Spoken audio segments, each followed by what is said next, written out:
If you're looking for an itinerary to travel through Indonesia for about 1-2 months, make sure to watch this video because it is made for you.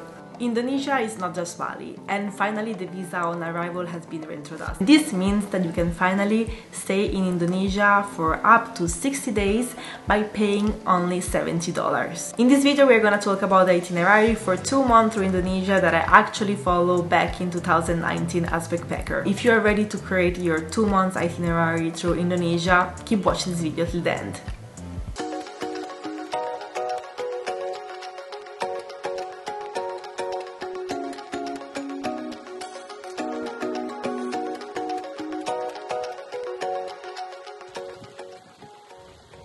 There is no better way to start your Indonesian travel in the capital of Jakarta. If you have never been to any Asian country before, Jakarta will give you a straight punch on your face. Asian big cities are famous to be super noisy, super chaotic. There is so many type of different smells and perfume as well. They will really trigger your 5 senses. If you're not used to it, that will be pretty epic. There are different things to do in Jakarta. There is a National Museum, a National Monument, Merdeka Square, and Jakarta Chinatown. Settle down in the place you're gonna stay and then just start to walk around the city, breathing the nice, smelly city air and just have a blast about the start of your adventure. After breathing the fresh air of Jakarta, it's time for you to take a train and head to Yogyakarta. Yogyakarta is a great place to see different type of temples belonging to different kind of cultures. There is Borobudur Temple, which is the largest Buddhist temple complex all around the world, Prambanan, which is a massive Hindu complex, and Sewi Temple, which is the second largest temple in Java. During my first Indonesia trip, I arrived in Yogyakarta, but unfortunately I wasn't able to visit these temples, but all the people that I met are like, yes, you have to go. After Yogyakarta, take your train and head to Malang. Malang is home of Jodipan village, which is a crazy, amazing, colorful village which I have been visiting in 2019, and there was a guy who told me a little bit the story of this place. It seems that before it was a slum and the government wanted to relocate all the people living there.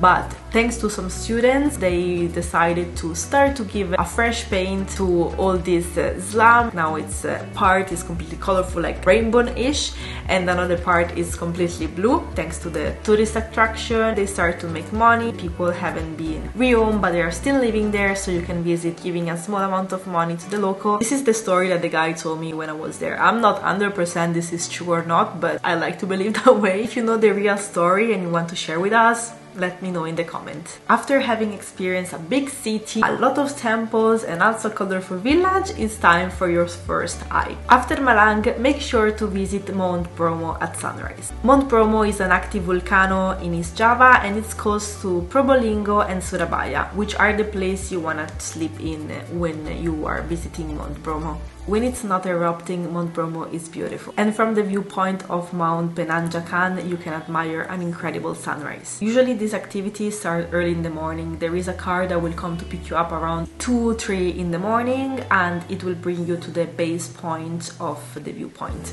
Then you will start to hike up, but it's really super easy. It's like 20-30 minutes hike. There's a flat path. I mean, not completely flat, small hill, but totally makeable. I mean, if I made it, you can do it too. Remember to take with you also a jacket because it gets pretty cold during the night. After the sunrise at the viewpoint, you will drive down to the foot of the volcano to admire this incredible mountain from another point of view. After an easy start at Mount Bromo, it's time to proceed with a proper hike, which actually was my very first hike ever, Mount Ijen.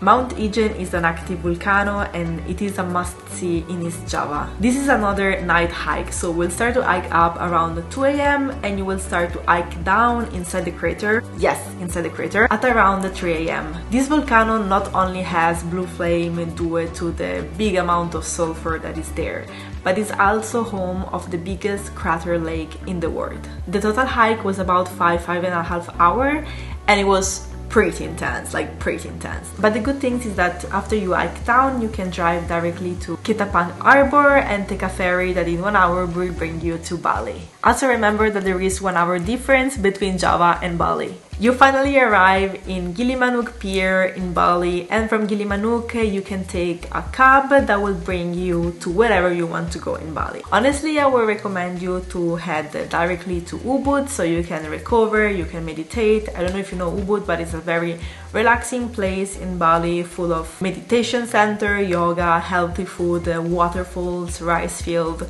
So I will say that in Ubud you can keep it as base for the days you will be there and explore the surrounding areas. After spending a few days in Ubud and you have been recovered from the days of hiking, it's time for you to head to Uluwatu, down the south coast in Bali. Uluwatu is a great place for surfers to relax and breathe the ocean breeze, drink a lot of coconut. There are also a couple of big clubs there if you want to party or just enjoy the beach club vibes. It's very nice to visit for sure. The best way to travel through Bali is by renting a scooter, but remember that you need absolutely an international driving license that you have to ask in your country before you come to Bali, as well as travel insurance if so far you haven't found one or you still have to look for it. I will leave here the link of my travel insurance that I'm using since I'm in Bali and I love so far. After the sunbathing time in Uluwatu, you can drive up to Ahmed and enjoy a little bit the snorkeling and the scuba diving vibes. Plus you can explore the beauties of the Amlampura region, all these sunrise spots and temples. After this, it's time to head towards Padang Bay and sail towards the Gili Islands. Gili Islands is an archipelago with 3 islands. There is Gili Trawanang, which is the biggest and the most party vibes. But with biggest, I mean that in 2 hours you can just walk all around.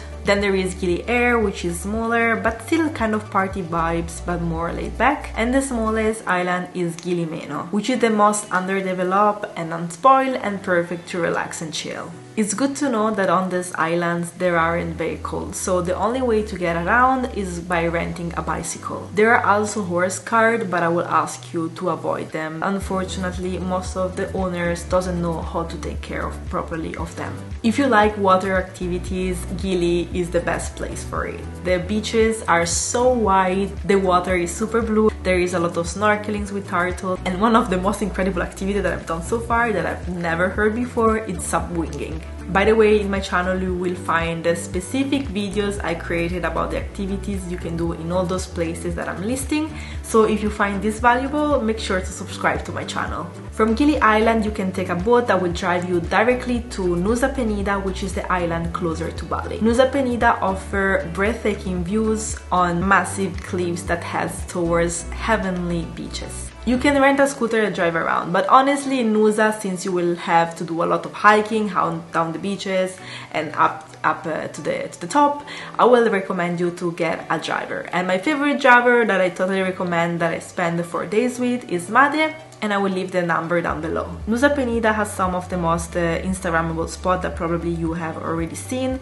like Lincoln Beach or Diamond Beach. All of them are pretty intense and often the heat is unbearable. You can also go snorkeling with manta rays, and actually my favorite spot in Nusa Penida was Tembling Beach Natural Pool and its beautiful hidden beach. You still have some days left in Indonesia, so take a flight from Bali and fly to Flores in Luaban Bajo. In Luaban Bajo you can finally book a boat tour, which usually lasts 2 days 1 night, and explore and sail through the famous Komodo National Park. Komodo National Park is one of the best places I've visited so far because you will explore most of hidden gems in this world, which include Padar Island. You will see the Komodo dragon, which stays in Komodo Island. You will see some of the most crazy pink beach in the world, dolphins, manta rays, turtle, even huge bat taking off at sunset in order to find their food, and you will have the most incredible scenery ever. After this magical experience in Komodo National Park, you can take your flight back to Bali and end your travel in Canggu. Canggu is the hype area of Bali and it's the place where most of digital nomad, party life, a lot of cafes, a lot of restaurants are. But I would totally recommend, especially if you want to end your travel with a bang. In Canggu there is always something to do in the evening, especially right now that the border have opened for international travel. On Monday you can get a pizza at Luigi in the evening and then stay there because Luigi became a club. After it closed, you can go on the beach on Sandbar, which was during COVID my favorite place to drink coconut and relax, but right now it became a party place as well. Wednesday there is Shishi Club, which is there is free sushi and free drinks for girls. There is also the Vault, or Fridays is very famous for the brewery Black Sand, which has happy hour from 4 until 6, and afterward people like to head to Revolver.